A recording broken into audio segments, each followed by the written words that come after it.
Merci beaucoup, Monsieur Jean-Marie.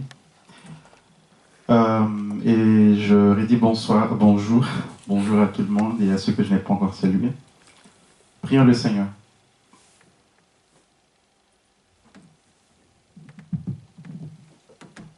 Merci Papa, merci Seigneur, merci Jésus, merci Saint-Esprit pour ce moment que tu nous donnes encore, pour pouvoir écouter ta parole. Parle Seigneur, je ne suis qu'un instrument, je ne suis qu'un canal, mais que tu puisses parler à tout un chacun à travers moi. Au nom de Jésus, Amen. Amen.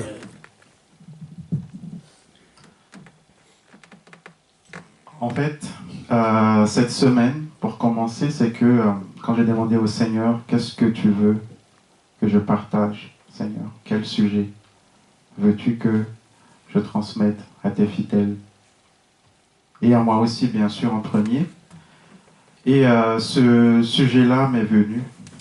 Vous voyez le thème ici, c'est écrit « Faire confiance en Dieu dans l'incertitude ». Et quand je suis venu ce matin, dans l'étude biblique, en fait, j'ai eu cette confirmation-là. J'ai dit, mais Seigneur, tu travailles de manière coordonnée. Parce qu'on a parlé de faire confiance en Dieu. On a parlé de ne pas s'inquiéter, on a parlé des situations et ainsi de suite, qu'on va entrer un peu plus tout à l'heure par rapport à ce thème-là en particulier, mais je pense que Dieu veut vraiment nous rassurer en ce moment. Dieu veut vraiment entrer dans nos cœurs pour nous amener la paix. Peu importe le type de situation ou ce que tu es en train de vivre, ou ce que nous sommes en train de vivre. Mais avant d'entrer dans le vif du sujet, j'ai une question à vous poser. Quel est selon vous, le verset qu'on a du mal le plus à observer, ou le moins observé dans la Bible, ou qu'on a du mal à obéir ou appliquer? Je demanderai 2-3 versets, après je donne ce que moi je pense et on continue. Quel verset pensez-vous que c'est difficile d'appliquer? Sois fidèle. Merci. Sois fidèle. La fidélité. Merci, Monsieur Jean-Marie. Quel autre? Aucune idée? Ou que vous avez juste du mal à appliquer, hein? Moi, je dirais une foi qui soulève les montagnes. La foi qui soulève les montagnes. Alors, je ne dis pas que je ne le fais pas pour moi, mais c'est général. Tout à fait. Non, on ne parle pas de personnel ici, bien sûr. C'est tout à fait général. Même la fidélité que M. Jean-Marie a dit tout à l'heure, c'est ça aussi. Mais en fait, oui, tout ça c'est vrai. Et j'ai aussi un plus à ajouter, c'est... Exactement. Merci, Madame Suzanne. Donc, le verset, d'ailleurs, c'est vous qui l'avez dit ce matin. C'est un verset dans Proverbes. Je vous invite à le lire parce que c'est ça le verset qu'on va décortiquer aujourd'hui. Ce sera le verset principal. Il y aura d'autres versets, mais on va plus se concentrer sur ça. Le Proverbe chapitre 3, verset 5. Je vais l'écrire, je vais prendre quelques secondes pour l'écrire. Proverbe chapitre 3, verset 5.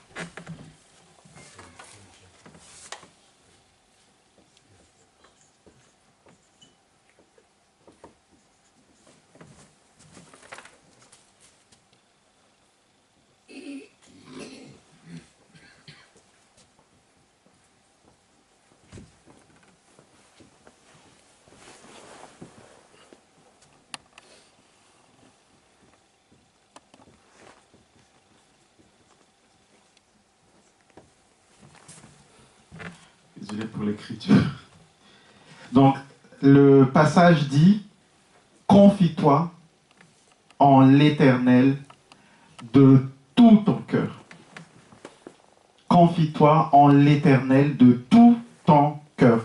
Et on va voir, vous allez voir pourquoi on a du mal à appliquer ce verset, à observer ce verset. Et il continue un peu plus par la suite.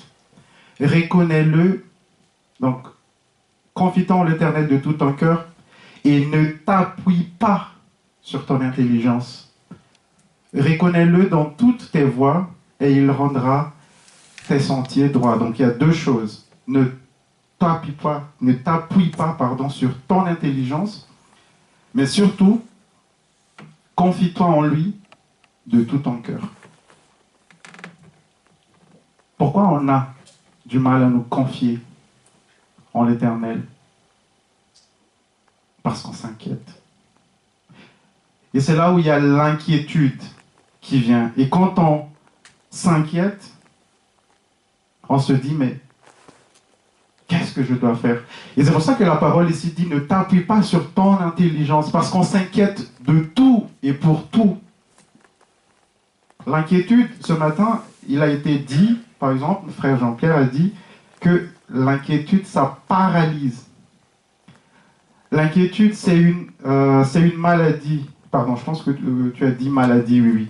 Et M. Jean-Marie a dit que l'inquiétude, ça paralyse. Mais en fait, on s'inquiète de tout et pour tout. Je peux vous donner quelques exemples. La vie, quand il y a le problème de la santé, on ne se sent pas bien, on s'inquiète. Qu'est-ce que je vais faire? Comment est-ce que je vais m'en sortir? Quelqu'un qu'on aime est malade, on se pose la question. Quelle est la solution? Comment on va faire pour trouver l'argent? Problème financier. Qu'est-ce que je dois?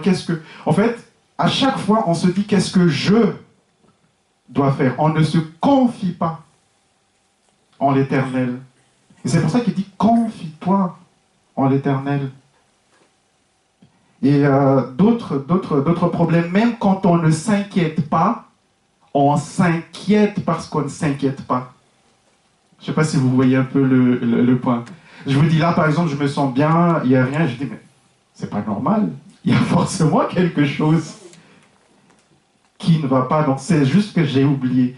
Donc même quand on ne s'inquiète pas, on s'inquiète. Et c'est ça que la parole aujourd'hui veut nous dire. Confie-toi en l'Éternel de tout ton cœur. Pas à moitié. Pas, non, ça Seigneur, il faut que je prenne moi-même des dispositions parce que là, tu vas venir, mais ça va prendre du temps. Mais non, il faut vraiment qu'on va s'appuyer à lui. Et M. Jean-Marie tout à l'heure a dit, désolé de répéter, mais il a dit quelque chose que c'est pas facile. Et c'est vrai, c'est pas facile de le faire, surtout quand tu es dans la situation, quand la personne est dans la situation où tu traverses l'épreuve et tu dis non, ne t'inquiète pas, mais non. Et c'est là où vraiment le Saint-Esprit, Dieu, veut qu'on se tourne vers lui. Parce que l'inquiétude, c'est automatique. Et si ça rate? Et si je tombe? Et si je ne passe pas mon examen? Et si je suis en retard? Et si je rate le train? Et si finalement, cette chose que je veux faire ne va pas arriver? Qu'est-ce qui va arriver l'année prochaine? Le mois prochain, à la fin du mois? En fait, toutes ces choses-là, ça devient une méthode. En fait, l'inquiétude, pour nous, ça nous pousse à prendre des décisions de notre propre force, de notre propre gré, sans nécessairement nous tourner vers Dieu. Ça nous empresse, en fait. Et c'est là où on a du mal à nous confier en l'Éternel. Parce que la situation, finalement, c'est quelque chose qu'on vit là sur le moment. Et généralement, Dieu, on a tendance à penser qu'il va prendre du temps pour agir. Du coup, on s'appuie sur notre intelligence. Et c'est là le piège de ce que cette parole-là dit. Et reconnais-le dans toutes tes voies, il rendra tes sentiers droits. Ne t'appuie pas sur ton intelligence. Il nous a donné l'intelligence, mais on se confie d'abord à lui. Enfin, on fait d'abord confiance à lui. Il y a une phrase que un homme de Dieu a dit, ce qu'on craint, ce qui nous inquiète le plus au fond de nous révèle là où on ne fait pas confiance à Dieu. Je répète, la situation qui nous inquiète le plus au fond de nous montre clairement à quel niveau On ne fait pas confiance à Dieu. Donc, c'est-à-dire que si moi je m'inquiète, je sais pas moi, pour mes études, ça veut dire que je ne fais pas confiance à Dieu à mes études. Ma santé et ainsi de suite. Toutes ces choses-là, en fait, Dieu aujourd'hui veut nous éclairer, veut mettre la lumière sur ça pour qu'on puisse s'approcher de lui. Parce que des fois, on se dit, je fais confiance, mais jusqu'à un certain point. Donc, posons-nous la question, quelle situation je suis en train de traverser aujourd'hui où Dieu me dit de faire confiance entièrement à lui, mais que moi, je garde encore certaines inquiétudes, mais que moi, je me pose encore certaines questions parce que je veux prendre le contrôle de certaines choses. Et ce que je suis en train de dire maintenant s'adresse d'abord à moi en premier parce que je vis aussi une situation actuellement et à chacun de nous. Peu importe le type de situation que tu traverses. Ça peut être petit, grand et tout ça, mais ici il nous dit confie-toi en l'Éternel. Confie-toi en l'Éternel. Parce que la vraie bataille, c'est pas dans ce que tu vas faire, mais c'est plus d'abord, ça commence d'abord dans le cœur. Et c'est là où il dit, confie-toi en l'Éternel de tout ton cœur. Pas de la moitié de ton cœur. De tout ton cœur. Se confier en l'Éternel, en fait, ne signifie pas de dire Seigneur, je fais ceci, regarde. Ou Seigneur, je fais ceci, approuve. Mais en fait, c'est vraiment de dire prends, j'ai ce poids, j'ai cette chose qui est lourde au fond de moi, prends Seigneur. Venez à moi, vous tous qui êtes chargés, il dit, je vous donnerai du repos. On a parlé de paix tout à l'heure. On a parlé d'une confiance absolue. Et bien sûr, le Seigneur, il est là pour nous donner. S'il nous donne la parole, comme ce qui est là, et il y a une phrase aussi qui a été dite tout à l'heure que j'ai notée. Quand Dieu donne la vision, il donne la provision. Donc, c'est-à-dire que s'il nous donne cette parole aujourd'hui, s'il nous le transmet, c'est qu'il peut aussi mettre ça en nous. Mais la question, c'est est-ce qu'on est disposé? C'est pour ça que j'ai réfléchi tout à l'heure, j'ai dit, Seigneur, tu précèdes ta parole. Tu prédisposes les cœurs, parce que tu veux déjà rassurer. Peu importe ce que la personne, les personnes ou la personne traverse ou nous traversons, tu veux que la décision de comment on traite nos problèmes soit d'abord en nous confiant en toi, en nous remettant entièrement à toi, pas en disant je prends une décision, Seigneur bénis. Voilà, je ne l'ai pas confié en toi, mais j'ai déjà pris. Je veux que tu viennes à l'intérieur de cette situation, de cette décision où j'ai déjà pris ma propre décision. Il y a une parole qui dit dans Psaume 37, verset 5, qui dit « Recommande ton sort à l'Éternel et mets en lui ta confiance. » Et ces paroles-là, ils se répètent à plusieurs reprises dans la Bible. Là encore tout de suite, on a parlé de foi. On a parlé de « ne crains rien, je ne suis pas tout seul ». Est-ce que ce sont des choses qu'on vit? Bien sûr, on essaye, mais le Seigneur veut aujourd'hui qu'on entre encore un peu plus avec lui. Qu'on ait cette force, le courage de nous abandonner entièrement à lui.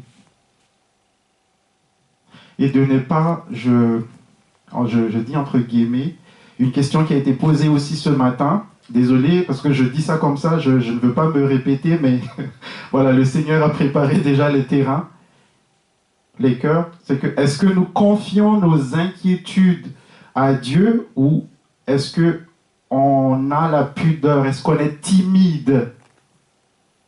Est-ce qu'on a peur de le déranger? Et c'est vrai, il y a des personnes qui, non, mais ça, je ne veux pas t'embêter pour ça, Seigneur, c'est trop petit. Mais non, il dit, confie-toi en lui. Et c'est pour ça qu'on a le titre ici qui dit faire confiance en Dieu dans l'incertitude. Parce qu'il y a des incertitudes, il y en avait et il y en aura. On n'est pas maître du demain. On n'est pas maître de ce qui va se passer dans les prochaines minutes, prochaines heures. Mais lui, il sait. C'est pour ça qu'il dit confie-toi en l'Éternel. Donc, ici, comme je dis tout à l'heure, beaucoup de personnes disent Seigneur, bénis ma décision. Mais en fait, c'est plutôt dirige ma décision. Donne-moi la révélation de qu'est-ce que tu veux que je fasse dans cette situation-là. Et c'est pour ça qu'il dit recommande ton sort à l'Éternel. Recommandant le sort à l'Éternel. Et quand il parle ici d'intelligence, c'est vraiment de nous baser sur nous. Donc, on ne s'abandonne pas entièrement. Il y a une situation où on dit Seigneur, il y a cette situation-là. Je veux te le donner, mais en fait, non, parce qu'il y a quelque chose que je peux encore faire. C'est un peu comme, je vous donne un peu une image, c'est un peu comme on est dans un bateau, où on est dans le bateau, puis on prend le volant, mais en fait on est perdu, on ne sait plus où aller et Jésus vient. Il dit, laisse-moi prendre le contrôle. Ah oui, mais non, mais je veux garder l'autre partie du volant. Tu es là, mais je veux garder. Non, faisons confiance entièrement à lui. Et moi, je suis sûr que si ce message aujourd'hui vient, encore une fois, c'est pour moi, mais pour tout un chacun de nous aussi, peu importe ce qu'on traverse, parce qu'il a un plan merveilleux pour tout un chacun, un plan de bonheur et non de malheur. Et ce Dieu, c'est un Dieu qui nous aime. Et peu importe peut-être la raison ou les choses maintenant qui nous attachent encore au fond de nous, prions le Seigneur pour me dire, Seigneur, donne-moi la force, le courage de m'abandonner entièrement à toi. La parole dit, il ne nous a pas donné un esprit de timidité. Et que cet esprit de timidité-là soit brisé au nom de Jésus, au fond de nous, pour qu'on ait la force de vraiment nous approcher de lui, de vraiment nous abandonner à lui, pour qu'il puisse prendre en compte tout type de décision et qu'on a le courage de dire, Seigneur, dirige ma décision. Peu importe ce qui est en train de se passer, je ne veux plus garder le contrôle. Je vous ai donné tout à l'heure l'exemple de ce bateau où on veut laisser le volant.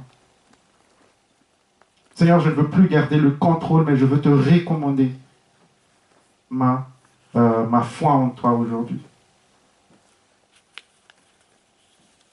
Donc, on peut même aller jusqu'à déclarer, je te fais confiance, pas seulement sur ceci ou cela, mais vraiment sur tout, pas juste sur la relation, pas juste sur mes études, ou là je sais que tu agis, mais sur ici, non. Mais sur toutes les choses dans ma vie.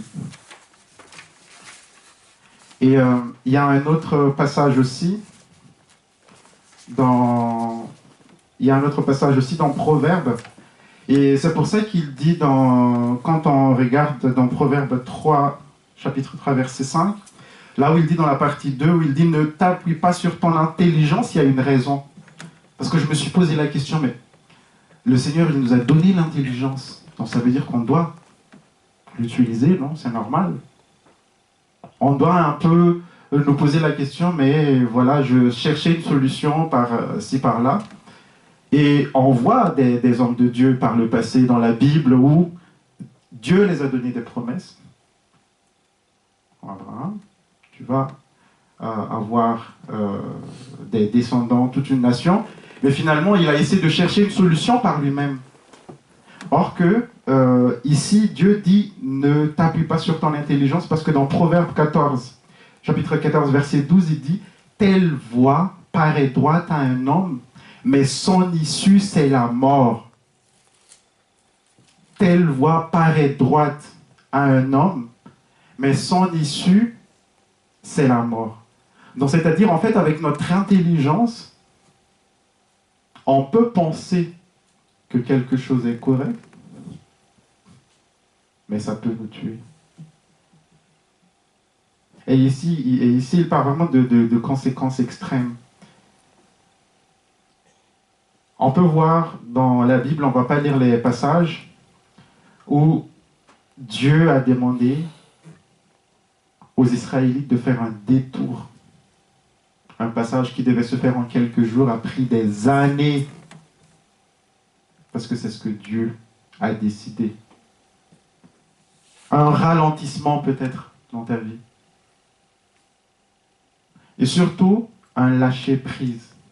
Ça, c'est quelque chose de très important. La Bible ne dit pas ça comme ça, mais il y a beaucoup de passages ici, par exemple, si on interprète de manière très simple, c'est que lâche-prise et donne tout à Dieu.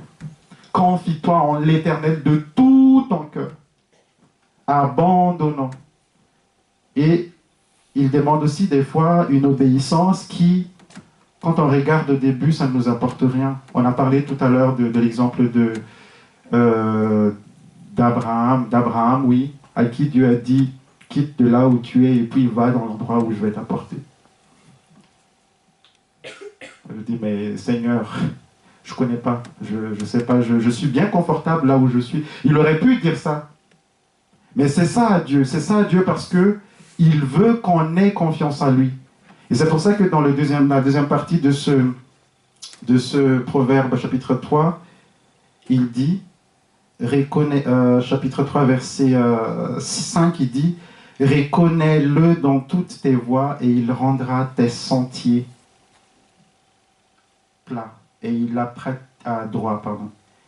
aplatira tes sentiers. Il faut le reconnaître dans toutes les voies. En fait, inclure Dieu dans chaque étape. Dans chaque étape de notre vie. Encore une fois, je sais que ce n'est pas quelque chose de facile. Et on a besoin de la force de Dieu pour le faire. Mais il faut d'abord faire un pas de foi. Pour dire aujourd'hui, Seigneur, aujourd'hui, je décide de m'abandonner entièrement à toi. Toutes choses que j'ai retenues d'abord parce que je voulais les gérer avec mon intelligence, avec ce que toi tu m'as donné.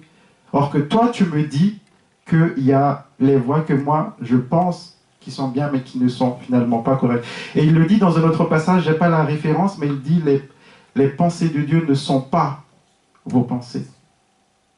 Et mes voies ne sont pas vos voies. Et il le dit clair, hein, ce sont des versets qui sont écrits noir sur blanc.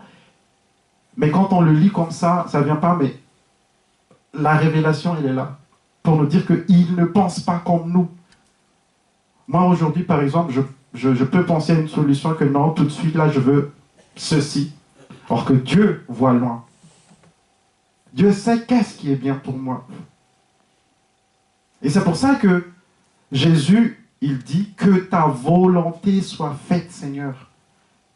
Retire de moi cette coupe, mais que ta volonté soit faite. Imaginez que le Seigneur a exaucé la prière de Jésus pour lui enlever la croix. Qu'est-ce qui aurait passé? Qu'est-ce qui se serait passé?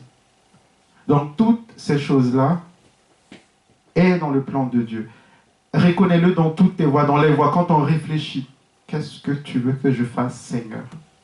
Donne-moi la révélation pour que je ne pense pas de moi-même. Quand on parle, quand on consulte, quand on obéit. En fait, reconnaître Dieu, ce n'est pas juste de prier au début de la situation, mais c'est vraiment de l'inclure dans le processus de ce qu'on est en train de faire.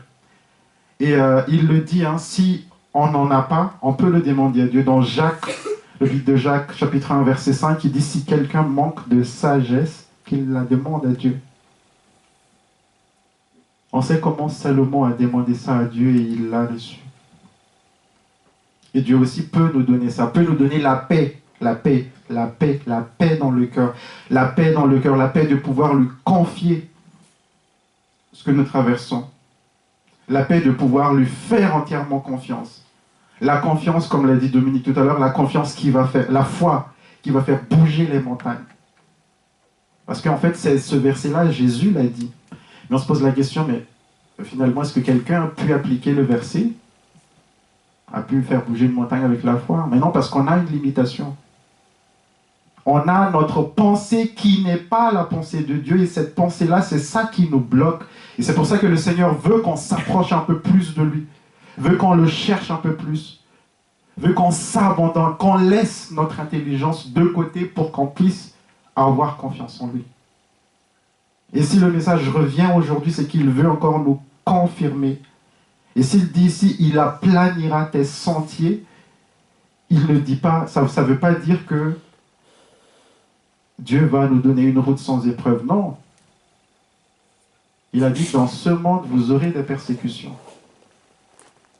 Aplanir ici, ou rendre le sentier droit ici, ne veut pas dire qu'il n'y a pas de combat, qu'il n'y a pas de désert, qu'il n'y a pas de difficulté. Nous tous, tout un chacun de nous, nous avons déjà traversé tout ça.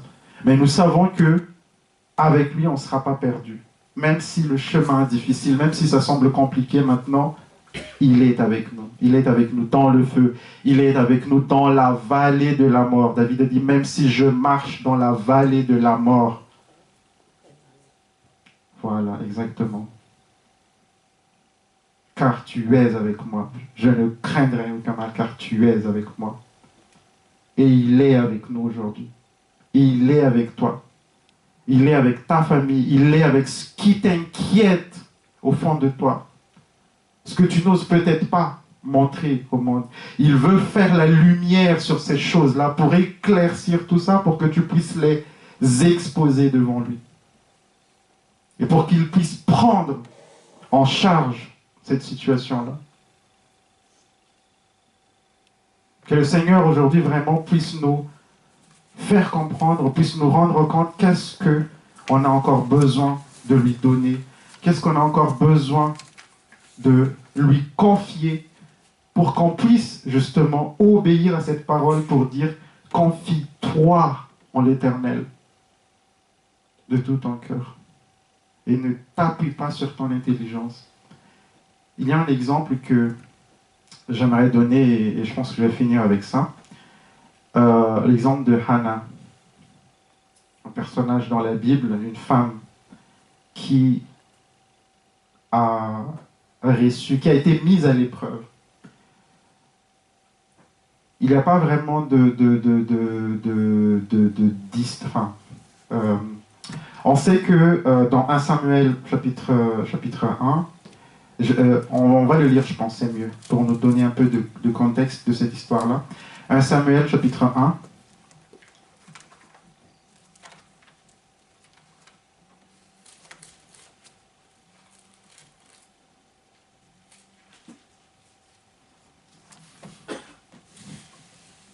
Samuel, chapitre 1, on va lire jusqu'au verset 10. Donc 10 versets, 10 passages. Je lis au nom de Jésus.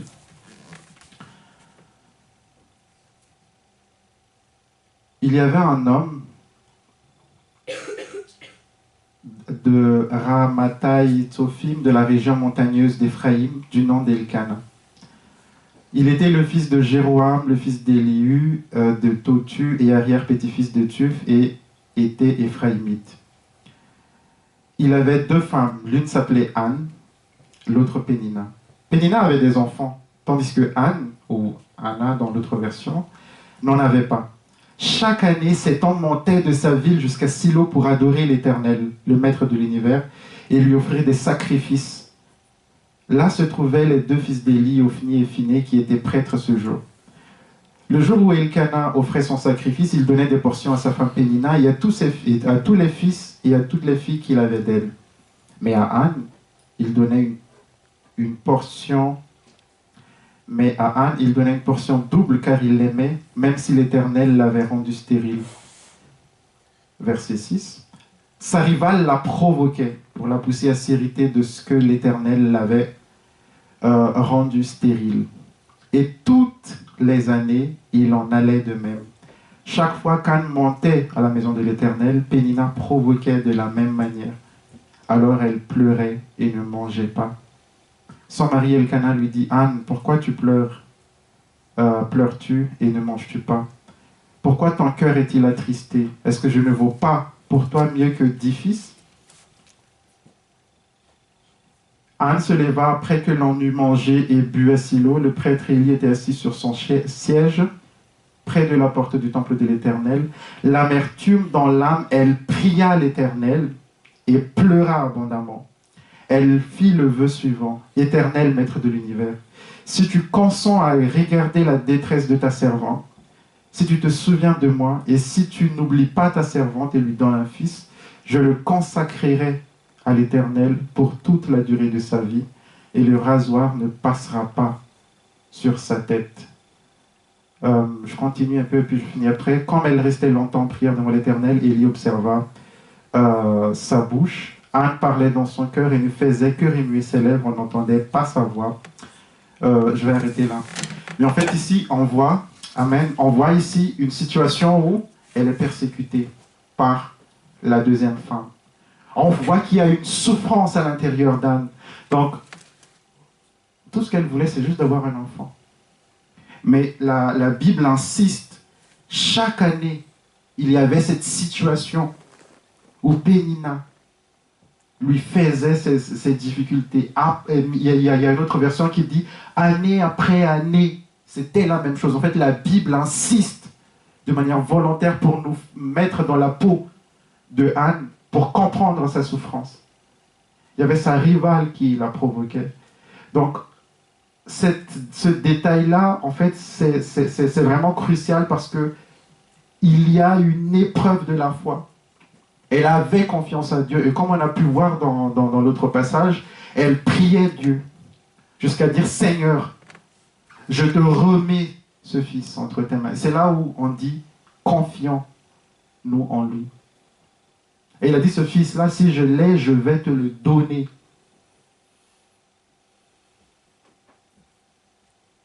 Qu'est-ce qu'on est prêt aujourd'hui à donner à Dieu? Quelle situation? Qu'est-ce qui se répète dans ta vie?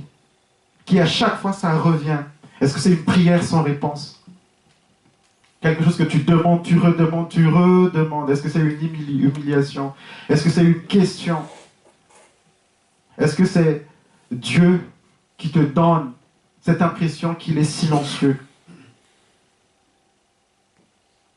Nous avons tous nos réponses au fond de nous. Mais il y a quelque chose de persistant où on attend constamment Dieu dans cette situation-là pour qu'il intervienne. Et il y a même des fois où on se pose la question, où des gens se posent la question, est-ce que Dieu m'a oublié? C'est triste. Mais Dieu n'oublie jamais. Et ici même, Anne pouvait poser la question, est-ce que Dieu est en train de me punir? Est-ce que j'ai fait quelque chose de mal? Ça aussi, on se pose souvent cette question-là. Je traverse une difficulté, cette épreuve, pourquoi moi? Qu'ai-je fait de mal? Mais on sait que le Seigneur, quand il a un plan, ce n'est pas juste parce qu'on a fait quelque chose, mais c'est parce qu'il veut nous élever. Il veut nous enlever de notre zone de confort. Il veut nous emmener vers un endroit qui est beaucoup plus mieux pour nous. Ici, au lieu de se fermer, au lieu de peut-être de s'éloigner de Dieu, il a fait un choix clé, il a fait un choix de s'ouvrir à Dieu et de s'abandonner entièrement. Elle se tourne vers Dieu avec sincérité pour dire, Seigneur, tu connais, tu sais ce qui est là, ce que les gens ne connaissent pas, ce que les gens ne savent pas, ce combat que je suis en train de traverser, tu veux mettre la lumière sur ça. Aujourd'hui, Seigneur, prends. Je m'abandonne entièrement. Elle avait l'amertume, la Bible le dit, utilise le mot amertume. Et elle pleura abondamment.